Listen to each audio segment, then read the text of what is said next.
কি মনটা বলছে খুব সহজে কিভাবে টেস্টি চিকেন রান্না করা যায়, তাহলে সেই রেসিপিটা আমি এখনই আপনাদের সঙ্গে শেয়ার করে নিচ্ছি। অবশ্যই ভিডিওটি শেষ পর্যন্ত দেখুন। প্রথমে মাংসটাকে দই দিয়ে ম্যারিনেট করে রেখে দেওয়া হলো। হাতে সময় থাকলে 30 মিনিট বা 1 ঘন্টা মতো ম্যারিনেট করে রেখে দেবেন। এইদিকে পেঁয়াজ, রসুন, ধনেপাতা আর আদাটাকে রেডি করে রাখা হলো। এইদিকে কিন্তু গোটা রসুন আর মাংসের ফেমাস আলু, সেই দুটোকে ভেজে রাখা হলো। এইদিকে ফোড়নে দিয়ে দেওয়া হয়েছিল তেজপাতা, শুকনো লঙ্কা, জিরে। তারপর পেঁয়াজগুলোকে ভালোভাবে ভেজে নেওয়া হলো আর একে একে দিয়ে দেওয়া হলো রসুন আর আদা কুচিটা। এবার ভালোভাবে এগুলোকেও ভেজে নিতে হবে। আর হালকা ভাজা হয়ে গেলে এর মধ্যে যে দই দিয়ে ম্যারিনেট করা চিকেনটা ছিল সেইটাকেই দিয়ে দেওয়া হলো। এখানে কিন্তু আর অন্য কিছুই দেওয়া ছিল না, শুধুমাত্র দই দিয়েই চিকেনটাকে ম্যারিনেট করে রেখে দেওয়া হয়েছিল। রবিবারের দিন হোক বা ছুটির দিন, বা আমরা যারা নতুন রাঁধুনি কেবল কেবল রান্না শিখছি, তারা এইভাবে রান্নাটা করে কিন্তু সবাইকে একদম চমকে দিতে পারি। সবাই খেয়ে আপনার হাতের গুণগান করে যাবে যে বাহ, এত সুন্দর চিকেন রান্না, এর স্বাদ তো যেন মুখেই লেগে থাকলো। আর রান্নাটা হয়ে যাবে ভীষণ ঝটপট। এবার এইদিকে একে একে পড়ে গেল লবণ, হলুদ আর লঙ্কার গুঁড়ো। এবার ভালোভাবে এইটাকে মিশিয়ে নিতে হবে। আর এইদিকে ছিল মিট মশলাটাকে গুলিয়ে রাখা। এবার এর মধ্যে মশলাটাকে দিয়ে দেওয়া হলো।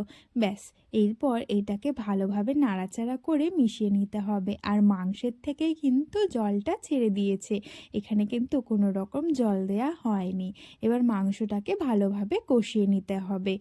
মাংসের মধ্যে গোটা রসুন আর আলু ছাড়া মাংস যেন একদমই অসম্পূর্ণ লাগে, তাই না বলুন? গরম গরম ভাত হবে, তার মধ্যে আলু আর মাংস সঙ্গে রসুন, আহা, একদম অমৃত, দারুণ লাগে কিন্তু বলুন।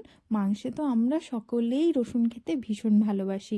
আপনারাও কি পছন্দ করেন? তাহলে অবশ্যই সেটা কমেন্টে জানিয়ে যাবেন। এইদিকে আলু আর রসুনের গল্প করতে করতে কিন্তু সেইগুলো মাংসের মধ্যে একে একে পড়ে গেল। চিকেনের কালারটা দেখেছেন কত সুন্দর এসেছে, তাই না? মানে হওয়া পর্যন্ত অপেক্ষা করছি, শেষ পর্যন্ত এর রঙটা কেমন আসে। এটা কিন্তু পুরোপুরি আমার বৌদির রেসিপি, আমি তো শুধু ভিডিও করছি আর এডিট করে এই ভয়েসগুলো করছি। রান্না বান্নাগুলো কিন্তু বৌদি আর মাই করে। এই যে পড়ে গেল এর মধ্যে ধনেপাতা, আহা হা হা, এটা যেন এই মাংসের স্বাদটাকে আরও একটুখানি বাড়িয়ে দেয়। মাংসের মধ্যে বা যে কোনো কিছুর মধ্যে কিন্তু ধনেপাতা দিলে রান্নার টেস্টটা, মানে আমার তো বেশ ভালোই লাগে। আপনাদের কেমন লাগে অবশ্যই কমেন্ট করে জানাবেন। মাংসটা কষা হয়ে গেছে, এরপর তো বাটি নিয়ে আসতে হবে মাংস খাওয়ার জন্য। তার জন্য বাটি নিয়ে চলে আসলাম আর শুরু করে দিলাম এবার কষা মাংস খাওয়া। ওই যে টপার টপ এবার চলে যাচ্ছে কষা মাংস এক একজনের হাতে। মাংসটা কিন্তু ভীষণ লোভনীয় হয়েছিল। মাংস কষা হয়ে গেছে, এরপর এর মধ্যে চলে যাবে জল, মানে ঝোলের জন্য। পরিমাণ মতো জলটা দিয়ে এবার এটাকে কিছু সময় ধরে ফুটিয়ে নিতে হবে। ব্যাস, তাহলেই তো হয়ে গেল। কালারটা এখনও পর্যন্ত কিন্তু ভীষণ সুন্দর আছে।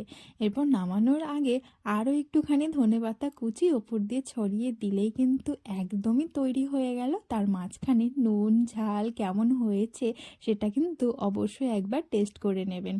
কত সুন্দর লাগছে মাংসটা, আহা, খেতেও কিন্তু ভীষণ ভালো হয়েছিল।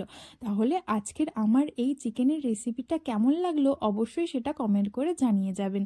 দেখুন একদম ধোয়া ওঠা গরম গরম মাংস, একদম কিন্তু মাখা মাখা হয়েছে ব্যাপারটা, খেতেও একদম দারুণ হয়েছিল। আর মাংসগুলো কিন্তু খুব সুন্দরভাবে সিদ্ধ হয়ে গেছিলো, মাংস আলু সবটাই। তাহলে আজকের ভিডিওটা এই পর্যন্তই রাখছি।